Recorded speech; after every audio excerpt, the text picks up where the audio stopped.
சொன்னோன்னு கேட்டிங்கன்னா, flea falls beliefs.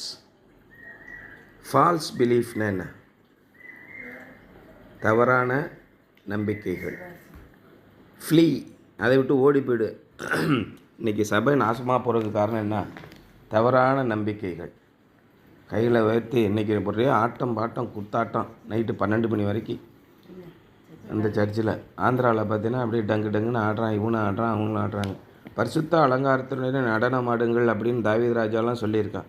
தாவீதை போல நடனமாடி கர்த்தாவை ஸ்தோத்தரிப்பேன். ஆனால் இங்கே எங்கே நடக்குது? ஒழுங்கீனமாக. இதுதான் ஃபால்ஸ் பிலீஃப். அவர் ஆட சொல்லியிருக்காருலங்க. ஆடுறதுல என்னங்க குறை இருக்குது? பைபிளில் போட்டிருக்கேன், ஆட சொல்லியிருக்கேன். அவருடைய நாமம் யெகோவா. இன்றைக்கி நம்ம சங்கீதத்தில் படிக்கிறோம், அவருடைய நாமம் யெகோவா. அவர் நடந்து வருகையில் பூமி அதிர்ந்தது, பெருங்காற்று வந்தது, போரில் பிரியப்படுகிறவர்களை நீர் அழிப்பீர் அப்படின்னு யெகோவா பற்றி தானங்க எழுதியிருக்கு. யெகோவா தாங்க நம்ம கும்பிடணும். ஏசுலாம் கிடையாதுங்க, வேஸ்ட்டு. ஏசு கிடையாது. ஏசு தேவனுடைய குமாரனே கிடையாது, ஒரே கடவுள் தான். பரிசுத்த ஆவியும் கிடையாது, ஒன்றும் கிடையாது. யெகோவா மட்டும்தான் நம்ம கும்பிடணும் அப்படின்னு யெகோவா விட்னஸ் அவர் அந்த பக்கம் போயிட்டுருக்கார். Falls belief. எதுதான் உண்மையான பிலீஃப்? உங்களுடைய வாழ்க்கையிலே எது நடக்கிறதோ அதான். நீங்கள் தேவனிடத்தில் பேசுங்க, யெகோவாட்ட பேசுங்க. நீங்கள் யார்கிட்ட வேணால் பேசுங்க. தேவன் என்ன சொல்கிறார்? தேவன் ஒரு முறை விளம்பினார், அநேகந்தரம் கேட்டிருக்கிறேன் அப்படின்னு சொல்கிறார். அப்போ ஆண்டவர் சொல்வதை கேட்காமல், ஆண்டவருடைய வசனத்தை படிக்காமல், முழங்கால் போட்டு ஆண்டவரிடத்தில் பேசாமல், டிஸ்கஸ் பண்ணாமல், ஆண்டவரோடு சஞ்சரிக்கிற டெய்லி லைஃப் ஆண்டவரோட பேசிகிட்டு இருக்கு, போகிறவர் ஆண்டவர் சொல்கிறத கேட்குறது, அவருக்கு பிரியமில்லாத காரியத்தை செய்யாமல் இருக்கிறது, எந்த பிரச்சனை வந்தாலும் ஆண்டவர்கிட்ட பேசிக்கிட்டு இருக்கிறது, இது மாதிரி இருக்கிறதா ஆண்டவரோடே வாழ்வது. இப்படி வாழ்ந்தீங்கன்னா உனக்கு இந்த பிரச்சனையெல்லாம் இருந்து ஓடி போயிடுவார். The Gnostics believed that the angels and the heavenly bodies influenced the people's life. Gnostics அப்படின்னு ஒரு குரூப் இருந்தாங்க. அவங்க என்ன பண்ணுறாங்க? தேவதூதர்களும் ஆவிகளும் வானத்திலிருந்து வரக்கூடிய பரமண்டலத்தில் பிரத்யேக சேனைகளும் மக்களுடைய வாழ்க்கையில் அவர்கள் ஆதிக்கத்தை செலுத்தினார்கள். இப்போ இன்றைக்கி என்ன சொல்கிறான்? வானமண்டலத்தில் இருக்கிற அவனுக்கு நேரம் சரியில்லைங்க, திசை சுக்கிர திசை அவனுக்கு சரியில்லை, அவனுக்கு அதனால் கொஞ்சம் கேது ராகு எல்லாம் கொஞ்சம் மூவ் பண்ணி வந்துட்டாங்கன்னா கரெக்டாக இருக்கும். வானமண்டலத்தில் இருக்கிற சக்திகள் மனிதருடைய வாழ்க்கையை பாதிக்கின்றன என்று நம்பினார்கள். Paul's warning to the Colossians about new moon and other religious practices determined by the calendar may be related to this Gnostics teaching, although the Jewish people also watched the calendar. அப்போ என்னது? நாட்காட்டிகளை பார்க்கிறார்கள். New மூன்னா என்ன? Full Moon. Full மூன்னா தானே பௌர்ணமி. New மூன்னா அமாவாசை முடிஞ்சு முதல் பிறை வருது. எத்தனாவது? இப்போ இன்றைக்கும் பார்த்திங்கன்னா ரம்ஜான் எப்போ கொண்டாடுவாங்க? பிறை தெரியுதான்னு பார்த்துக்கிட்டு இருப்பாங்க. என்ன தெரியாது, அது எங்கே தெரியுதுன்னு பார்ப்பாங்க. சவுதி அரேபியாவில் தெரிஞ்சாலும் அங்கேருந்து இன்ஃபார்ம் பண்ணிடுறாங்க, நாங்கள் பிறையை பார்த்துட்டு நீங்கள் கும்பிடலாங்க, வானத்தில் பிறை தெரிஞ்சால் தான் நீங்கள் ரம்ஜான் கும்பிடணும்னு சொல்லி தொழுகை நடத்தணும்னு சொல்லுவாங்க. அதுமாரி இந்து மதங்கள்லேயும் பார்த்திங்கன்னா பல வான சாஸ்திரங்கள் உண்டு. அமாவாசை அன்னைக்கெல்லாம் பார்த்திங்கன்னா பயங்கரமான ஒரு இது நடக்கும். அமாவாசை நைட்டு தான் அந்த பேய் உக்கரத்தில் இருக்கும், அப்படியே பேய் படத்துலலாம் போடுவாங்க.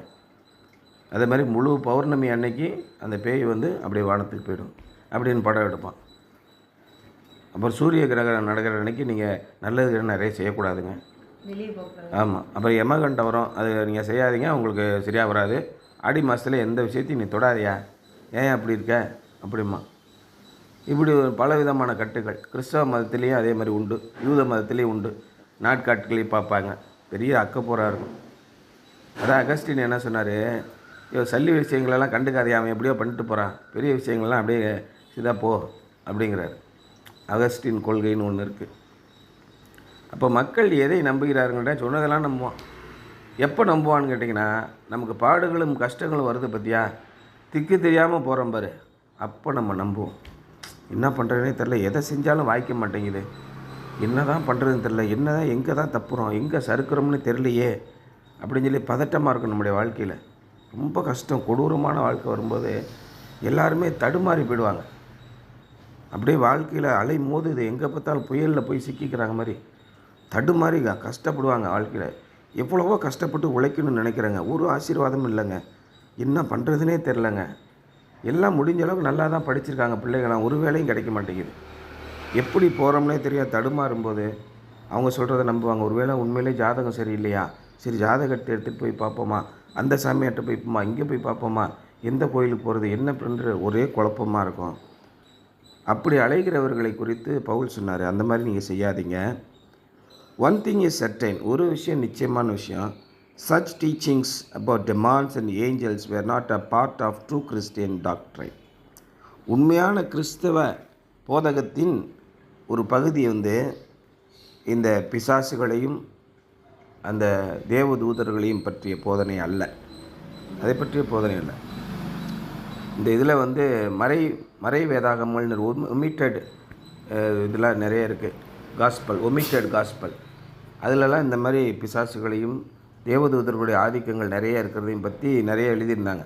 அதெல்லாம் ஒமிட் பண்ணிட்டாங்க, கொஞ்சம் தான் சேர்த்துருக்காங்க. நிறையா எழுதப்பட்ட வேதாகமங்கள் நிறையா இருக்குது. இயேசு எப்படிலாம் பிசாசுகளை துரத்தினார், அவர் என்ன பண்ணாருன்ட்டு நிறைய எழுதி வச்சுருக்கான். அதெல்லாம் ஒமிட் பண்ணிட்டாங்க. அதிலலாம் பார்த்தீங்கன்னா ஃபுல்லாக என்ன இருக்கும், இதுதான் இருக்கும். One thing is certain, such things about demons and angels were not a part of true Christian doctrine. If anything, such teachings were satanic. அந்த மாதிரி சாத்தானை குறித்தே போதித்து கொண்டிருக்கிறார்கள் என்றால் அது சாத்தான் வேதமாக தான் இருக்கும். The fact that this teaching is not after Christ is sufficient to warn us against horoscopes, astral charts, Ouija boards and other spiritist practices. உள்ளபடி என்னென்னா, இந்த பேய்கள் என்ன ஊஜா போர்ட்ஸ்லாம் தெரியுமில்ல, அந்த இதில் அப்படியே நவுந்துக்கிட்டே வருதான்னு பார்ப்பான். அப்படியே உருண்டு போய் அந்த பக்கம் விழுந்துருச்சுன்னா உங்கள் வீட்டில் பேய் இருக்குதுன்னு அர்த்தம் அப்படின்னு சொல்லுவான். சப்பாத்தி கட்டி அன்றைக்கி ஊற்றான்னு ஒரு படத்தில் அது மாதிரி எலுமிச்சம்பழத்தை வச்சுருப்பாங்க. அந்த எலுமிச்சம்பழம் அப்படியே நவுந்து இந்த பக்கமாக போதா பாருங்கள் அப்படின்னு.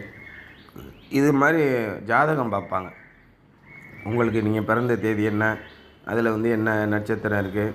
அதான் ஒருத்தர் அந்த இறந்து போனார்ல ஒருத்தர், அவர் சொன்னார், ரஜினிகாந்த் பிறந்த அன்னைக்கு அதே நாள் அதே நட்சத்திரத்தில் கோடிக்கணக்கான பேர் பிறந்திருக்கான். ஏன் அது சரியாகும், அவர் மாதிரியே ஏன் வரல அப்படின்னு கேட்குறாரு. மாதிரி அவங்க ஒருத்தவங்களுடைய சிந்தனைகள் கேள்வி கேட்குறாங்க. என்ன தான் ஹாரோஸ்கோப் பார்த்தாலும் ஏற்கனவே உனக்கு தீர்மானிக்கப்பட்டபடி தான் நீ போய்கிட்டு இருக்க. நம்மளை எப்போ ஆண்டவர் தேர்ந்தெடுத்திருக்கிறாரு? பிறக்கிறதுக்கு முன்னாடி இல்லை, உலக தோற்றத்திற்கு முன்னே. அதான் மிகப்பெரிய ஆச்சரியமான ஒரு விஷயம். உலக தோற்றத்துக்கு முன்னே ரட்சிப்பையும் அங்கே அவர் தீர்மானம் பண்ணிட்டாராம். மிகப்பெரிய ஆச்சரியம், ஒரே குழப்பமாக இருக்கும். அப்போ உலக தோற்றத்துக்கு முன்னாடி நம்ம எங்கே இருந்தோம்? இது ஒரு சிக்கலான ஒரு கேள்வி. அப்போ ஏற்கனவே நம்ம எல்லாம் ஒன்றா இருந்திருக்கோம். திரும்ப நம்ம பூமியில் நம்முடைய வாழ்க்கை இடைப்பட்ட காலத்தை நகர்த்தி விட்டு மறுபடியும் நாம் எங்கே இருந்தோமோ அங்கே போகணும். இதுதான் ஒரு வாழ்க்கையின் காலமாக இருக்கிறது. எல்லா மதத்தினரும் இதை நம்புகிறாங்க. தற்காலிக வார்த்தை, இது இடைக்கால வாழ்க்கை அப்படின்னு சொல்லி நம்புகிறாங்க. அப்போ இதில் இந்த மாதிரியான காரியங்களை நீங்கள் நம்புறீங்களா? The whole zodiac system is contrary to the teachings of the word of God. இந்த ஒட்டுமொத்த ஜாதக அமைப்பே தேவனுடைய வார்த்தையின் போதனைக்கு எதிரானது. The Christian who dabbles in mysticism and the occult is only asking for trouble. நீங்கள் அதில் போய் சேர்ந்துக்கிட்டு அதில் நீங்கள் தேடிக்கிட்டு இருந்தீங்கன்னா, இன்றைக்கி ஜாதகம் எப்படி இருக்குன்னு எனக்கு பார்க்கணும், எனக்கு ஜோசியம் பார்க்கணும். நிறைய பேர் என்ன டெய்லி இன்றைக்கி எனக்கு என்ன நடக்க போகுதுங்கிறத ரொம்ப முக்கியமாக போய் பார்ப்பாங்க. அதில் என்னென்னா மொபைல்லலாம் அலர்ட் வச்சுருப்பான். இன்றைக்கி உங்களுக்கு என்ன ராசி, அன்பான மேஷ ராசி நேயர்களே, இன்றைக்கி உங்களுக்கு எல்லாம் நடக்கும் அப்படின்னு ஒருத்தன் டிவியில் சொல்லிக்கிட்டு இருக்கேன். ஒருத்தன் மொபைலில் மெசேஜ் போடுவான். இந்த மொபைல்லே நிறைய பேர் என்ன பண்ணுவான், அதை தேடி போவான். போயிட்டே இருந்து பெஸ்ட்டாக கரெக்டாக சொல்லக்கூடிய ஒரு ஆள் நான் கண்டுபிடிச்சிருக்கேன்யா, அவன் தான் கரெக்டாக சொல்லுவான் அப்படின்னு அவனே நம்பிக்கிட்டு இருப்பான். அப்போ என்ன ஆகணும், அவங்களுடைய வாழ்க்கை எதிர்மறையாக போயிடும். இன்றைக்கி எனக்கு நேரம்லாம் சொல்லி காலையிலே சொல்லிட்டான், இன்றைக்கி ஒன்றும் சரியாக வராது, பேசாமல் இருந்துடுறது நல்லதுன்னு பேசாமல் இருப்பான். அப்பயும் செருப்படி வாங்குவான் இல்லையா? நீங்கள் ஆண்டவரிடத்தில் விசுவாசம் வைத்து ஆண்டவருடைய கிரியைகளை செய்வதற்கு, உங்களை விலகி போவதற்கு எல்லா வேலையும் இது செய்யும். அதான் ஜாதகத்தில் பார்த்துட்டோம்ல, எனக்கு நல்ல நேரம் கிடையாதுன்னு, அப்புறம் கடவுளை நம்பணும். நடக்கிறபடி தான் நடக்கும். நீ என்ன தான் ஜெபம் பண்ணாலும், என்ன தான் ஆண்டவர் விசுவாசித்தாலும் ஒன்றும் ஆக போகிறதில்ல. ஜாதகப்படி தான் இன்றைக்கி நடக்கும். அப்புறம் எதுக்கு ஆண்டவர் விசுவாசிக்கணும்? இன்றைக்கி எனக்கு நேரம் சரியில்லை, ஆண்டவர் வந்து மாற்றிடுவாரா? எப்படி மாற்றுவார்? அப்போ ஆண்டவரும் கிடையாது, ஒன்றும் கிடையாது, போ, ஜாதகப்படி தான் சார் நடக்கும் அப்படின்னு சொல்லிடுவார். Why follow empty philosophy when we have all fullness in Christ? கிறிஸ்து இயேசுவிலே நமக்கு எல்லா நிறைவுகளும் இருக்கும்போது நம்ம ஏன் இது மாதிரியான ஒன்றுக்கும் உதவாத கோட்பாடுகளை, கொள்கைகளை நாம் பின்பற்ற வேண்டும்? இப்போ உங்களுக்கு இன்றைக்கி கெட்ட காலம் வருது. ஆண்டவர் என்ன சொன்னார்? ரொம்ப தெளிவாக, கெட்ட காலத்தை உன்னால் மாற்ற முடியுமா அப்படின்ட்டுருக்கு. ஆண்டவர் ரொம்ப தெளிவாக செவிட்டை சேர்த்து அப்புறம் மாதிரி சொன்னார். ஒரு மசுரை கூட உன்னால் வெள்ளையாகவோ கருப்பாகவோ முடியாது. அப்புறம் என்ன ஆணிக்கு நீ அதை பற்றி பார்த்துக்கிட்டு இருக்க? உள்ளபடி அதுதான். கெட்ட காலம் வந்துருச்சுன்னா கெட்ட காலத்துக்கு பரிகாரம் பண்ணாலோ பரிகாரம் பண்ணாமல் போனாலோ உன்னால் ஒன்றும் பண்ண முடியாது ராஜா. அப்புறம் எதுக்கு நீ போட்டு மல்லு கட்டிக்கிட்டு நிற்கிற? இதான் விஷயம். எல்லா மனிதர்களுக்குமே தெரியும். அன்றைக்கி என் ஃப்ரெண்டு ஒருத்தர், அந்த இவரோட மனைவி இறந்து போயிட்டாங்கள்ல, அப்போ சொன்னார், சார் பிப்ரவரி 14 கடைசி தேதி, 14ஆம் தேதி உயிரோடு இருந்தால் என்கிட்ட வந்து சொல்லுங்கள், நீங்கள் எடுத்துகிட்டு போயிடுங்க, இது ஜாதகம் உருப்படாத ஜாதகம் அப்படின்னு சொல்லி திரும்ப அனுப்பி விட்டார் அந்த சாமியார். 14ஆம் தேதி செத்து போயிடுவாங்கன்னு எல்லாருக்கும் தெரிஞ்சு போச்சு. காப்பாற்ற வேண்டியதானே? அப்புறம் சொல்கிறார், அந்த அதில் சொன்னார் சார் 14ஆம் தேதி செத்து போயிடுவாங்கன்னு, கரெக்டாக 15ஆம் தேதி இறந்துட்டாங்க சார் அப்படின்னு சொல்லிட்டாங்க. அதான் ஜாதகத்தில் சொல்லிட்டாங்களா, அப்போ போய் வேறு எங்கன்னா போய் அப்போலோ ஆஸ்பத்திரியில் அங்கே போய் இங்கே போய் காட்ட வேண்டியதானே?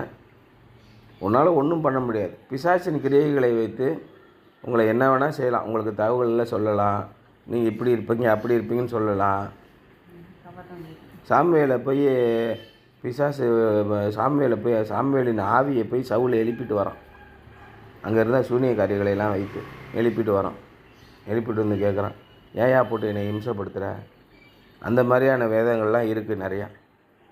இதே மாதிரி ஆவிகளை வைத்து செய்யக்கூடிய பூஜைகள் எல்லாமே இருக்குது. இதில் பாதி பேர் நம்பிக்கை உள்ளவர்களாக இருந்தார்கள். சாமுவேல் வந்து சொன்னாராம், அவனுக்கு ஒரு சவுலுக்கு வேறு பேய் பிடிச்சி போச்சு இல்லையா? இதிலேயே ஆராய்ச்சி பண்ணிக்கிட்டே அலையிறது. சவுலுக்கு எப்படி பேய் பிடிச்சிருக்கோம்? சாமுவேலோட ஆவி எங்கேருந்து வந்திருக்கோம்? இதிலே யோசனை பண்ணிக்கிட்டு இருப்பான். யோ, ஏன் அதை பற்றி நீ யோசனை பண்ணிக்கிட்டே இருக்க? உனக்கு என்ன விடுதலையை கொடுத்துருக்கேன்? விடுதலையை பார்க்காம நீ எங்கே போய் பேசிக்கிட்டு இருக்க? வெறும் அதனால் உனக்கு என்ன ஆதாயம் கிடைக்க போகுது?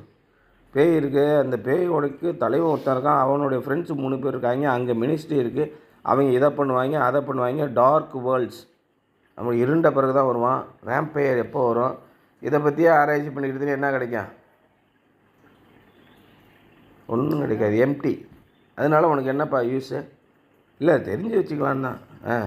தெரிஞ்சு வச்சு உன்னுடைய வாழ்க்கையை ரட்சிப்பதற்கு, ஆதாயம் பண்ணுவதற்கு, அல்லது இந்த உலகத்தில் நீ வெற்றி பெறுவதற்கு, வெற்றிகரமான வாழ்க்கைனா என்ன? அது நிறைய பேருக்கு தெரியாது. சக்ஸஸ்ஃபுல் லைஃப் அப்படின்னா என்ன? சக்ஸஸ்ஃபுல் லைஃப் எனக்கு வந்து 50 கோடி ரூபா சேர்த்தாச்சு சார், போதும் சார் சக்ஸஸ்ஃபுல் லைஃப்.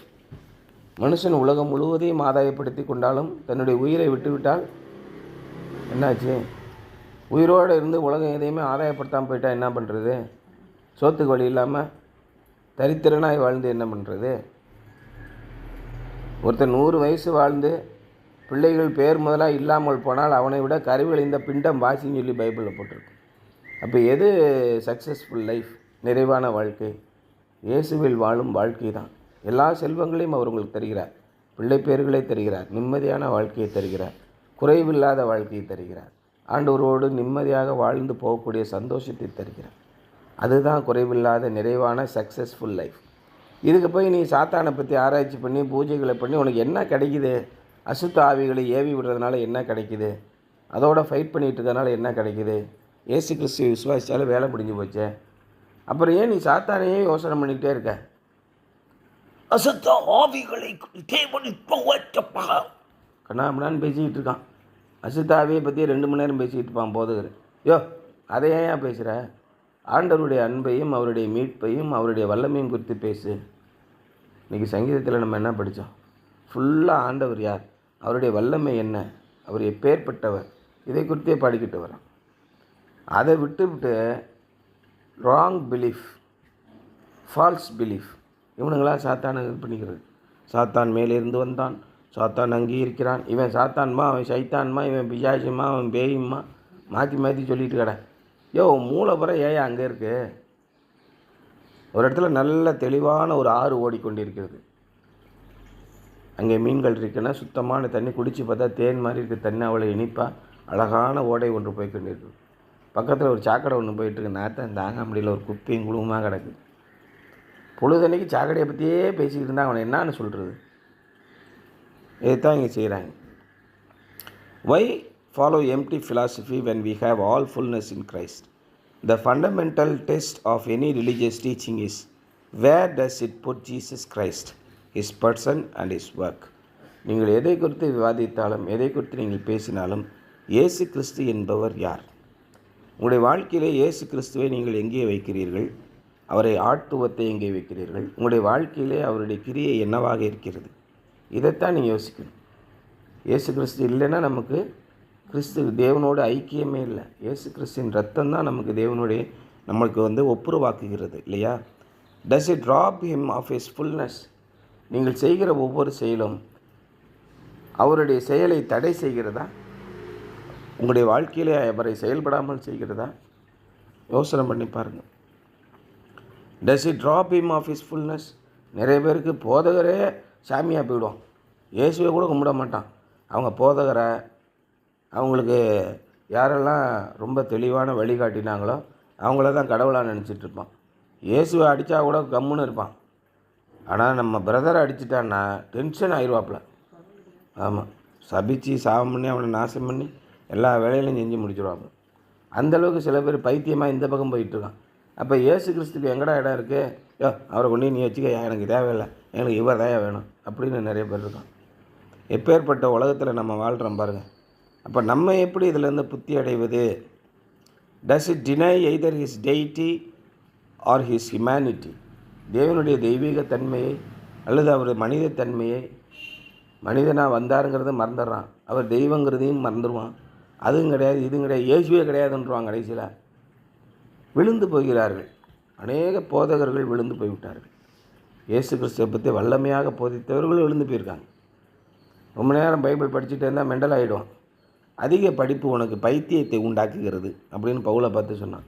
நம்ம அந்த உலகத்திற்காக நாங்கள் பைத்தியமாயிருக்கிறோம், நாங்கள் குப்பையாக இருக்கிறோம், மனிதர்கள் மூக்கை சிந்தி போட்ட பேப்பராக இருக்கோம் அப்படிங்கிறான்.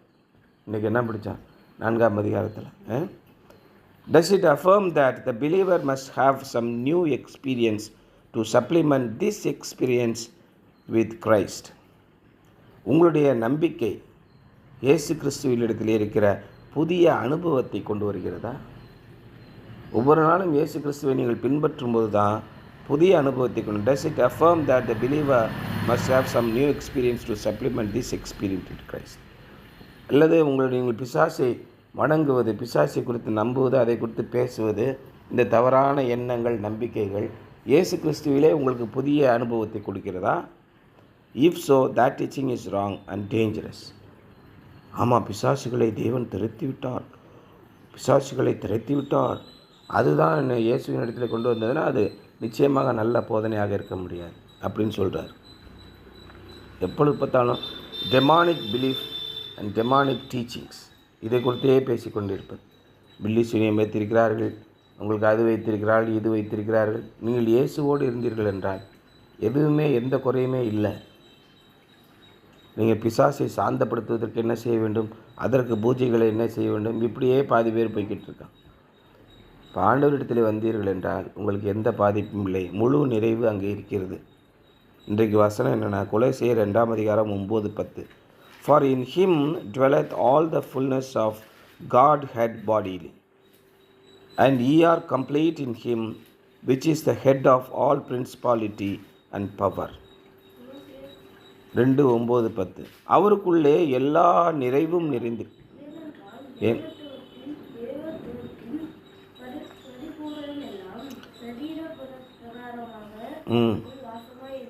ஆ மேலும் சகல துரைத்தனங்களுக்கும் அதிகாரத்துக்கும் தலைவராய் இருக்கிற அவருக்குள் நீங்கள் பரிபூரணமுள்ளவர்களாய் இருக்கிறீர்கள். பரிபூர்ணமில்ல, உங்களுக்கு எந்த குறையும் கிடையாது. You are the administration head. அவர் தான் கவர்னர், அவர் தான் கவர்மெண்ட். எல்லாமே நிர்வாகம் முழுவதும் அவரிடத்தில் இருக்குது. உங்களுக்கு எந்த பாதிப்புமே வராது. நீங்கள் யாரை பார்த்தும் பயப்பட வேண்டியதில்லை. புரியுதா? இதுதான் ரொம்ப முக்கியமான ஒரு விஷயம். அதனால் நீங்கள் சாத்தானுடைய போதனைகளை ஒருத்தன் பேசிகிட்டு இருக்கான், அதை பற்றி ரீல் விட்டுக்கிட்டு இருக்கான், அதை பற்றி கதை சொல்லிக்கிட்டு இருக்கான் அப்படின்னா நீங்கள் நம்பாதீங்கள். பொருள் பெருகினால் உங்களுடைய இருதயத்தை அதன் மேல் வைக்காதீர்கள் அப்படிங்கிற மாதிரி இந்த உலகத்தில் இருக்கவங்க எல்லாம் எதை கொண்டு வந்து திணிக்கிறான்? நிறைய குப்பைகளை கொண்டு வந்து திணிக்கிறான். சரி, என்ன தான் இந்த பாதிரியார்கள் இன்றைய கணத்தில் இருக்கிற இந்த ஆன்லைன் பாதிரியார்கள் அல்லது நம்ம சபைக்கு அன்றைக்கி புதுசாக ஒருத்தர் வந்தார், அவர் என்ன சொல்கிறாருன்னு கேட்டிங்கன்னா அவருக்கே புரியல. பாவம், அவரே கன்ஃபியூஸ் ஆகிட்டாருங்கிற மாதிரி. என்ன சொல்ல வரோம், என்ன சொல்கிறோங்கிறது அவருக்கே தெரில. கடைசியில் ஒரே ஒரு விஷயம் மட்டும் தெரிஞ்சுது, நாங்கள் வட இந்தியாவில் ஊழியம் பார்க்குறோம், எல்லோரும் காட்சி விடுங்க. இது மட்டும்தான் புரிஞ்சுது. வேறு எதை பற்றியுமே அவர்கள் சொல்லலை. அப்போ என்ன விதமான வாழ்க்கையை வாழ்கிறார்கள்? அதான் இன்றைக்கி பவுல் சொன்னார், உங்களுக்கு சரீர பிரகாரமாக உபாத்தியாயர்கள் அநேகம் பேர் இருந்தாலும் தகப்பன்மார் யாருமே இல்லையே. தன்னுடைய பிள்ளைகளை கவனமாக நடத்தக்கூடிய தகப்பன்மார் ஒருத்தரும் இல்லை. கள்ள போதகங்களும் கள்ள பிரச்சாரமும் தான் போயிட்டுருக்கு. அதன் உள்நோக்கம் என்ன? பணம் தான். உங்களுக்கு பிசாசு பிடிச்சிருந்த இதில் ஒரு வெள்ளை ட்ரெஸ்ஸு போட்டு வருவான் பாரு சூர்யா ஒரு படத்தில், உங்கள் வீட்டில் பேய் இருக்குது மாஸ், அதை நான் அப்படியே உருட்டுறேன் அப்படின்னு சொல்லிட்டு 5 lakhs ஆகும். இன்றைக்கி பாதிரியார் அதான் சொல்கிறார், 5 lakhs ஏவல்லாம் எடுத்துருவாங்க, எல்லாத்தையும் எடுக்கிறான். அப்போ என்ன ஆகுது? அவருடைய போதகம் எங்கே இருக்குது? அதான் பவுல் ரொம்ப வேதனைப்படுறார். பவுல் காலத்திலே இயேசு கிறிஸ்து இறந்து 50 வருஷத்துக்குள்ளேயே எல்லா வேலையும் ஆரம்பிச்சிட்டானோ. இயேசு உயிரோடு இருக்கும்போதே 4 பேர் அங்கிட்டு போய் பிரச்சாரம் பண்ணிக்கிட்டு இருக்கான். இயேசு உங்களை ஆச்சரியப்பார், நீங்கள்லாம் காணிக்கை வேணும்னு போட்டுக்கிட்டுருங்க, நாங்கள் இயேசுகிட்ட ஏஜென்ட்டு, நாங்கள் பேசிக்கிட்டு இருக்கோங்க. உடனே பேதர் பதறி போயிட்டான். ஐயோ ஆண்டவர், உங்களுக்கு தெரியுமா அங்கே 4 பேர் பிரச்சாரம் பண்ணிக்கிட்டு இருக்கான் உங்களை பற்றி. இயேசு உயிரோடு இருக்கும்போதே இவங்க பிரச்சாரம் பண்ண ஆரம்பிச்சிட்டானோ. அந்த காலத்துலேயும் அதே மாதிரி. அந்த காலத்தில் யுஸ்பு ஏன்னா கிறிஸ்புவா என்பவன் ஒருத்தன் என்ன பண்ணிட்டான், இதே மாதிரி இயேசு மாதிரியே போக ஆரம்பிச்சிட்டான். பிரசங்கம் பண்ணி அதுக்கு முன்னாடி இயேசு வரதுக்கு முன்னாடியே அவன் பிரசங்கம் பண்ணி அநேகர் அவனுக்கு பின்னாடி போனாங்க. அப்புறம் அவன் அழிந்து போனான். அதே மாதிரி இயேசுவும் செத்து போயிடுவான், உணவு இல்லாமல் நாசமாக போயிடுவாங்க அப்படின்னு சொல்லி அண்ணாவும் காய்பாவும் உட்காந்து பேசிக்கிட்டு இருந்தாங்க. அந்த மாதிரி இயேசு காலத்தில் நடந்தது. பவுல் காலத்தில் என்ன நடக்குது? அநேக உபாத்தியாயர்கள் உண்டு. இயேசுவை பற்றி இங்கிட்டு 4 பேர் சொல்லிக்கிட்டு இருக்கான், அங்கிட்டு 4 பேர் சொல்லிக்கிட்டு இருக்கேன். ஏன்னா அதெல்லாம் ஒரு பிஸ்னஸுங்க, இதெல்லாம் எங்களுக்குள்ள ஒரு என்டர்டெயின்மெண்ட்டுங்க அப்படின்னு சொல்லுவான்ல, அதுமாரி இதெல்லாம் ஒரு பிஸ்னஸ் ஆக்கிட்டாங்க. இந்த மாதிரி மாய்மாலமான உலகத்திலே நீங்கள் எப்படி வாழ போகிறீங்க யோசனை பண்ணி பாருங்கள். மிகுந்த ஒரு இக்கட்டான ஒரு நிலையில் இருக்கும். இயேசு கிறிஸ்து தெய்வம் என்பதை மறுத்துறான், இயேசு கிறிஸ்து மனிதனாக வந்தார் என்பதை மறுக்கிறான். பிசாசு தான், பிசாசுடைய கிரியைகள், ஆவியோடைய கிரியைகள். இந்த பக்கம் பரிசுத்தாவின்னு ஊன்னு ஊழ விடுறான், அந்த பக்கம் பிசாசினாவின்னு ஊழ விடுறான். ஒரே கன்ஃபியூஷனாக போய்ட்டு எங்கே நீங்கள் விசுவாசிப்பீர்கள்? ஆண்டவரே, அஸ்தீர் பாரங்களும் நிர்மூலமாகிறதே, நீதிமான் என்ன செய்வான்? கூடுமானால் விசுவாசித்தவர்களையும் பிடிக்கத்தக்கதாக சகலவிதமான அடையாளங்களையும் அற்புதங்களையும் செய்வார்கள்னு சொல்லி சொல்கிறார் இயேசு போகும்போது. ரட்சிக்கப்பட்டவர்களையும் வஞ்சிக்கத்தக்கதாக. இன்றைக்கி அதான் நடக்குது. இதில் என்ன பிரதர் இருக்குது? அவர் சொல்கிறது உண்மை மாதிரி தான் தெரியுது அப்படின்னு சொல்லி அந்த பக்கமாக 10 பேர் ஓடும். தவறான நம்பிக்கைகள் உங்களுக்கு மனசில் வரும்போது எப்படி நீங்கள் டெஸ்ட் பண்ணணுன்னா 3 விஷயத்தை தான் அவர் சொல்கிறாரு. Where does it put Jesus Christ? உங்களுடைய நம்பிக்கை இயேசு கிறிஸ்துவை எங்கே கொண்டு வைக்கிறது? His person and his work. Does it rob him of his fullness? இயேசு கிறிஸ்துவினாலே எல்லாவற்றையும் செய்ய முடியும், சகலத்திற்கும் அவர் ஆண்டவராக இருக்கிறார் என்பதை மறுக்கிறதா? Does it rob him of his fullness? Does it deny either his deity or his humanity? அவர் தெய்வனாக இருந்தார், அவர் மனிதனாக இருந்தார் என்பதை மறுக்கிறதா? இந்த 3 விஷயத்தை கேளுங்க. அந்த போதனையை தள்ளி விட்டுருங்க, வேண்டாம் அப்படிங்கிறார். These are all the false beliefs. நல்லா எச்சரிக்கையாக இருங்க. நம்முடைய வாழ்க்கையில் வாழும்போது உங்களுடைய உழைப்பை, உங்களுடைய பணத்தை, உங்களுடைய நேரத்தை சுரண்டுவதற்கென்றே அநேகர் இருக்கிறார். அவர்கிட்ட எச்சரிக்கையாக இருக்கணும். அப்போ நம்ம நேரத்தை எப்படி நம்ம செயல்படுது? காலத்தின் அருமையை அறிந்து வாழாவிடு கண்ணீர் விடுவாயே. உங்களுக்கு கிடைத்த நேரத்திலே இயேசு கிறிஸ்து கண்ணீர் விட்டார். உனக்கு கிடைத்த இந்த காலத்திலாவது உன்னுடைய பிள்ளைகளின் ரட்சிப்புக்குரியதை நீ சிந்தித்திருந்தால் நலமாக இருக்கும்னு எரிச்சலைமை கொடுத்து அழுதார். நீங்கள் படிக்க வேண்டிய காலத்திலே படிக்காமல் மொபைல் ஃபோனை நோண்டிக்கிட்டு நேரத்தை விரயம் பண்ணிங்கன்னா என்ன ஆகும்? ஒரு நாள் நீங்கள் அழுது கொண்டு இருப்பீர்கள். படிக்க வேண்டிய நேரத்தில் நீங்கள் நன்றாக படித்து தேவனுக்கென்று மியூசிக் போட வேண்டிய இடத்துல போட்டு உங்களுடைய தேவனுடைய வசனத்தை ஆராய்கிற நேரத்தில் நன்றாக அவரோடு கூட வாழ்ந்து வரும்போது உங்களுடைய வாழ்க்கை பிற்காலத்திலே மிகப்பெரிய செழிப்பாகவும் ஆசீர்வாதமாக இருக்கும். இது ரெண்டையும் உங்களுக்கு முன்பாக நான் வைத்து விடுகிறேன். உங்களை அடித்து மண்டையை உடைச்சி பாலெல்லாம் குடிக்க வைக்க மாட்டேன். பால் இந்த பக்கம் இருக்குது, விஷம் அந்த பக்கம் இருக்குது. ரெண்டையும் தெளிவாக சொல்லிவிட்டேன். நீங்கள் எதை வேணால் எடுத்து குடிங்க. உங்களுக்கு முழு சுதந்திரத்தை ஆண்டவர் கொடுத்திருக்கிறார். நீங்கள் சுதந்திரவாளிகள், கிறிஸ்துவனுடைய உடன் சுதந்திரவாளிகளாக இருக்கிறீர்கள், தேவனுடைய பிள்ளைகளாக இருக்கிறீர்கள். எல்லாம் உங்களுக்கு உண்டு. நன்மை வேணால் செய்யலாம், தீமை வேணால் செய்யலாம். இந்த ரஜினி படக்கூடாது. நன்மை ஒன்றை செய்தீர்கள், நன்மை ஒன்று நடந்தது, தீமை ஒன்றை செய்தீர்கள், தீமை ஒன்றை நடந்தது அப்படின்னு சின்ன பிள்ளைகளோட அன்புள்ள ரஜினி அந்த இதில் அதில் நன்மை தீமை குறித்து சொல்லுகிறார்கள். அப்போ என்ன, நீங்கள் நன்மையும் தீமையும் முன்பாக வைக்கிறேன். தீமையை விட்டு விட்டு நன்மை செய்வதை இல்லாமல் வேறு என்னத்தை தேவனிடத்திலிருந்து எதிர்பார்க்கிறார்? இதில் என்ன நமக்கு வலிக்குது? தீமையை விட்டுவிட்டு நன்மை செய்ய வேண்டியதுனா ஆண்டவரை விசுவாசிக்க வேண்டியதானே.